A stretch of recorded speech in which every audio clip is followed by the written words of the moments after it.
हरिः ॐ हरिः ॐ श्रीगुरुभ्यो नमः श्रीमहागणाधिपतये नमः हरिः ॐ अथ श्रीकनकधारास्तवम् वन्दे वन्दारुमन्दारम् इन्दिरानन्दकन्दलम् अमन्दानन्दसन्दोहबन्धुरम् सिन्धुराननम् अङ्गं हरेः पुलकभूषणमाश्रयन्ती भृङ्गाङ्गनेव मुकुलाभरणन्तमालम् अङ्गीकृताखिलविभूतिरपाङ्गलीला माङ्गल्यदास्तु मम मङ्गलदेवतायाः मुग्धा मुहुर्विदधती वदने मुरारेः प्रेमत्रपाप्रणिहितानि गतागतानि मालादृशोर्मधुकरीव महोत्पलेया सा मे श्रियं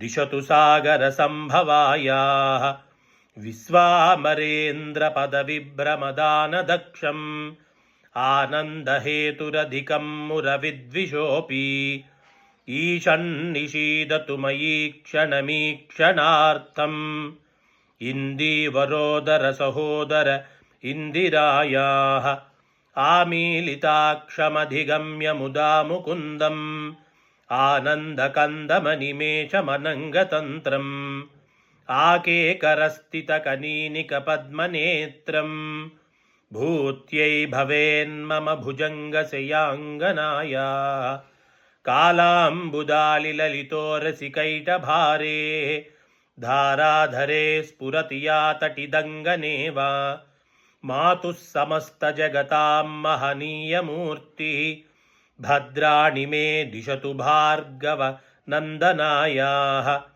बाह्वन्तरे मुरजितश्रितुकौस्तुभेया हारावळीव हरिनीलमयी विभाति कामप्रदा भगवतोऽपि कटाक्षमाला कल्याणमावहतु मे कमलालयायाः प्राप्तं पदं प्रथमतः खलु यत्प्रभावात् माङ्गल्यभाजिमधुमाथिनि मन्मथेन मय्यापतेत्तदिह मन्थरमीक्षणार्धम् मन्दालसञ्चमकरालयकन्यकायाः दद्याद्दयानुपवनो द्रविणाम्बुधाराम् अस्मिन्न किञ्चन विहङ्गशिशौ विषण्णे दुष्कर्म घर्ममपनीय चिराय दूरम् नारायणप्रणगिनी नयनाम्बुवाहः इष्टाविशिष्टमतयोऽपि यया दयार्द्रदृष्ट्या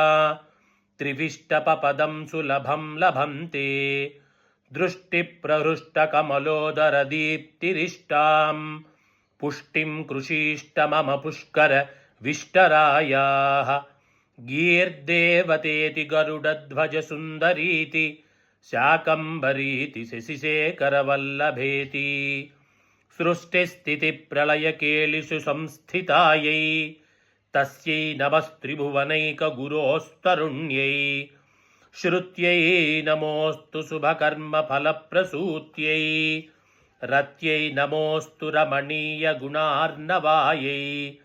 शक्त्यै नमोऽस्तु शतपत्रनिकेतनायै पुष्ट्यै नमोऽस्तु पुरुषोत्तमवल्लभायै नमोऽस्तु नाळीकनिभाननायै नमोऽस्तु दुग्धोदधिजन्मभूम्यै नमोऽस्तु सोमामृतसोदरायै नमोऽस्तु नारायणवल्लभायै नमोऽस्तु हेमाम्बुजपीठकायै नमोऽस्तु भूमण्डलनायिकायै नमोऽस्तु देवादिदयापरायै नमोऽस्तु सार्ङ्गायुधवल्लभायै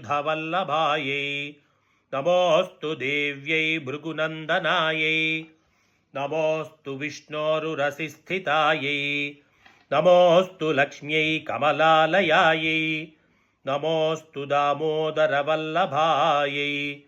नमोऽस्तु कान्त्यै कमलेक्षणायै नमोऽस्तु भूत्यै भुवनप्रसूत्यै नमोऽस्तु देवादिभिरर्चितायै नमोऽस्तु नन्दात्मजवल्लभायै सम्पत्कराणि सकलेन्द्रियनन्दनानि साम्राज्यदानविभवानि सरोरुहाक्षी त्वद्वीक्षितानि दुरिताहरणोद्यतानि मामेव मातरनिशं कलयन्तु मान्ये।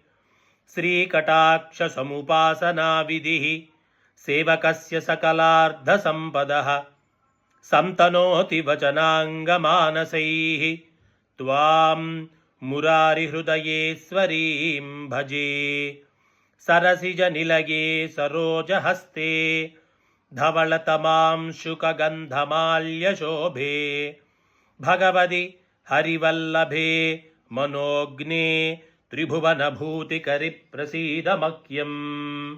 दिग्गस्तिभिः कनककुम्भमुखापसृष्ट स्वर्वाहिनी विमलचारुजलाप्लुताङ्गीं प्रातर्नमामि जगतां जननीमशेष लोकाधिनाथगृहिणीम् अमृताब्धिपुत्रीं।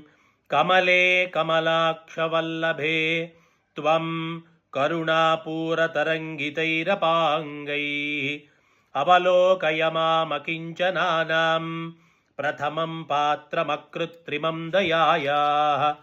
बिल्वाटवीमद्यलसत्सरोजे सहस्रपत्रे सुखसन्निविष्टाम् अष्टापदाम्बोरुगपाणिपद्मां सुवर्णवर्णां प्रणमामि लक्ष्मीं।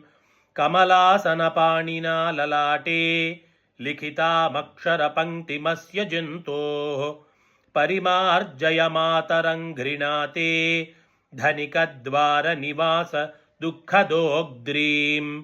अम्बोरुहं जन्मगृहं भवत्याः वक्षस्थलं भर्तृगृहं मुरारेः कारुण्यतः कल्पय पद्मवासे लीलागृहं मे हृदयारविन्दम्। स्तुवन्ति ये स्तुतिभिरमुभिरन्वहं त्रिगीमगीं त्रिभुवनमातरं रमां।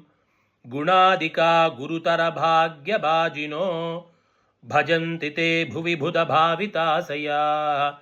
सुवर्णधारास्तोत्रं यत्शङ्कराचार्यनिर्मितं त्रिसन्ध्यं ह्यः पठेन्नित्यं स कुबेरसमो भवेत् इति श्रीमच्छङ्करभगवत्कृतं कनकधारास्तोत्रं सम्पूर्णम्। काले वर्षतु पर्जन्यः पृथिवी सस्यशालिनी देशोऽयं क्षोभरहितो ब्राह्मणाः सन्तु निर्भयाः भागवताः सन्तु निर्भयाः सज्जनाः सन्तु निर्भयाः सर्वे जनाः सन्तु निर्भयाः। स्वस्ति प्रजाभ्यः परिपालयन्तां न्यायेन मार्गेण महिं महिषाः। गोब्राह्मणेभ्यः शुभमस्तु नित्यं लोकाः समस्ताः सुखिनो भवन्तु। ऐंकार ह्रींकार रहस्ययुक्त श्रींकार गूढार्धमहाविभूत्य ओंकार मर्म प्रतिपाणिभ्यां नमो नमः श्रीगुरुपादुकाभ्याम्। अज्ञाननाशनाय विद्महे ज्ञानप्रकाशाय धीमहि तन्नो गुरुपादुका प्रचोदयात्। सर्वम् अस्मद्गुरुचरणारविन्दार्पणमस्तु। स्वस्ति।